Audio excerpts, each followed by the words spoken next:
Hoje nós chegamos aqui na Câmara dos Deputados muito cedo para acompanhar mais este momento da situação do Daniel Silveira, porque ontem nós vimos a decisão do ministro Alexandre de Moraes de que, se ele não colocar a tornozeleira, a ele foi imputada uma multa de R$15 mil e suas contas foram bloqueadas. E esse capítulo, mais esse capítulo agora da situação do Daniel,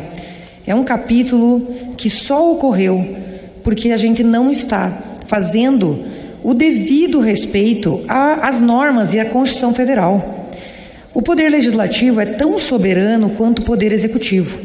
E quando a gente fala em imunidade parlamentar, é muito importante que as pessoas tenham em mente que o artigo 53 da Constituição, quando ele fala que os deputados são invioláveis nas suas opiniões, palavras e votos, isso significa que o discurso de um parlamentar é como se fosse envolvido numa redoma de inviolabilidade. Então, por mais que dentro desse discurso existam críticas ácidas, falas grosseiras, com as quais a gente possa ou não concordar, elas estão protegidas, elas têm uma proteção especial e qualquer deputado deve ser feito valer a sua opinião. Agora, quais os crimes que o Daniel cometeu? Ele fez um vídeo onde ele fez críticas ácidas a alguns ministros do Poder Judiciário, e por mais que a gente concorde ou não, ele tem o direito de ter a sua proteção ao seu direito de fala como parlamentar, porque ele carrega uma procuração de centenas de milhares de brasileiros que a ele confiaram a prerrogativa de os representar aqui. E nós pecamos dessa Câmara, eu não, porque eu fui uma das 130 parlamentares que defendeu Daniel Silveira, que votou a favor para não prender Daniel Silveira, mas agora nós temos que pautar a sustação da ação que tramita contra ele, porque esta ação, esse problema nós temos que resolver dentro da soberania do Poder Legislativo. E não deixar que o ministro Alexandre de Moraes use do aparato estatal, das leis brasileiras, como uma espécie de perseguição pessoal ao Daniel Silveira. Então, quando a gente vem aqui, nessa tribuna, defender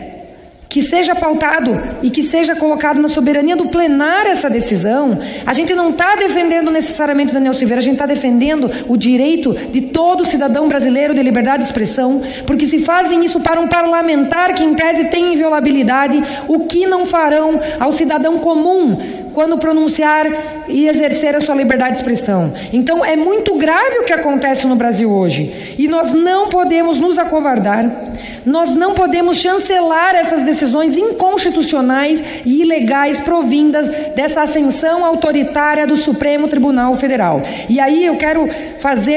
registrar que ontem o senador Lazier Martins, no Senado Federal, é um senador que representa o povo brasileiro e que falou lá no Senado que está na hora de pautar os pedidos de impeachment do Alexandre de Moraes, porque a Constituição Federal ela prevê que quem é o órgão para poder limitar excesso de poder de um dos poderes, e no caso do Supremo Tribunal Federal, ela atribui essa competência ao Senado. E os senadores estão sendo omissos enquanto a Constituição brasileira é rasgada. Então, cadê os senadores da República que não fazem cumprir a Constituição e não pautam esses pedidos diante dos excessos, diante de que se foi rasgado o devido processo legal, o sistema acusatório e todos os direitos individuais, o Estado de Direito, por todas essas atitudes nessa ascensão autoritária, especialmente do ministro Alexandre de Moraes. Está na hora do Poder Legislativo fazer valer a representação popular que o povo brasileiro fez.